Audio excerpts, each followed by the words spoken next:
For 5 minutes. Mr. Speaker, I want to talk about the beautiful enchanted island of Puerto Rico, the birthplace of my father, mother, and wife. Yes, the colony of the United States in the Caribbean Sea where, in case you forgot, everyone is born a citizen.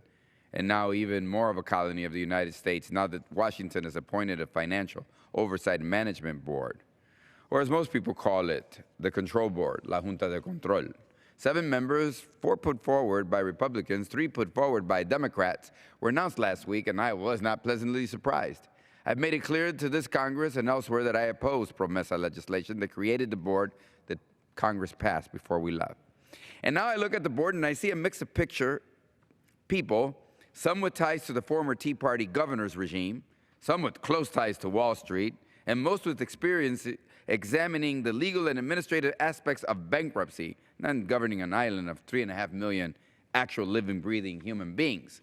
I was not surprised to see political insiders or those who are close to the bondholders. I assumed as much and still assume until proven otherwise that most everyone on the control board or who lobbies and influences or helps the control board is doing the bidding of the bondholders who profit from Puerto Rico's debt and economic hard times. The fact that 4 of the 7 members are Puerto Rican doesn't make me feel any more optimistic. If you look at recent history in Puerto Rico, just having a majority of Puerto Ricans shouldn't give you much comfort. Wasn't it Puerto Ricans who beat and pepper sprayed demonstrators at the university and at the legislature? Who have gone after journalists and unions and lawyers in politically motivated attacks, who have put the needs of investors, big Wall Street fat cats, and political insiders ahead of the people, the environment, and the future of the island? The control board and its members, no matter who they are, start with deep ocean of mistrust from the Puerto Rican people who question why a new layer of opaque, undemocratic, colonial oversight and control is being imposed in secrecy. That is why I challenge the appointees to the board to go the extra mile to make their deliberations and meetings and decisions as transparent as possible. Do not meet in secret just because Congress allowed you to. When they are governing the people of Puerto Rico, will they do so in Spanish, the language of the Puerto Rican people? Will they even meet on the island of Puerto Rico? Will they make available the logs of who they meet with?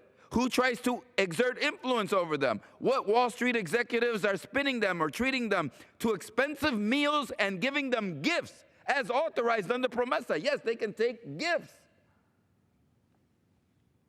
When this control board is making decisions that close schools or hospitals, that threaten the environment, public institution, and every aspect of society in Puerto Rico, will the Puerto Rican people even be giving a minimum amount of information in their own language about who's influencing the 7 members of the control board? The Junta de Control must take the extra effort to tell the Puerto Rican people what their decisions mean, why are they being made, and how decisions were determined. As members of Congress who have essentially grabbed the reins of self-determination from the Puerto Rican people and handed them to this control board, are we going to be afforded the level of transparency that we need to determine if what is happening is what we want to happen?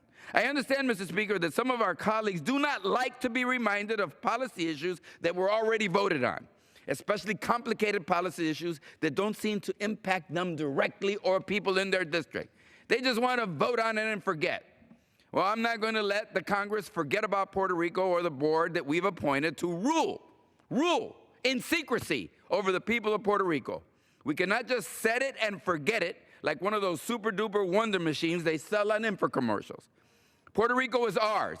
Its people are ours. Its land is ours. Its bays are ours. Its toxic landfills and lush forests. Its schools and hospitals and healthcare clinics. These are all ours in the sense that we have given a sacred duty to govern over Puerto Rico responsibly. An unelected, unaccountable control board with no mechanism for oversight, with no commitment to transparency, with no promise of bilingualism or inclusion, stocked with insiders and people with questionable links to the very problems the board is supposed to resolve.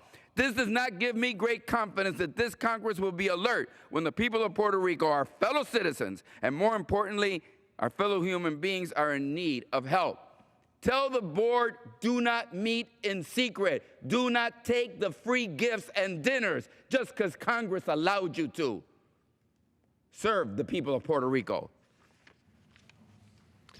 The chair recognizes the gentlewoman from Florida, Ms. Ross Leighton, for 5 minutes.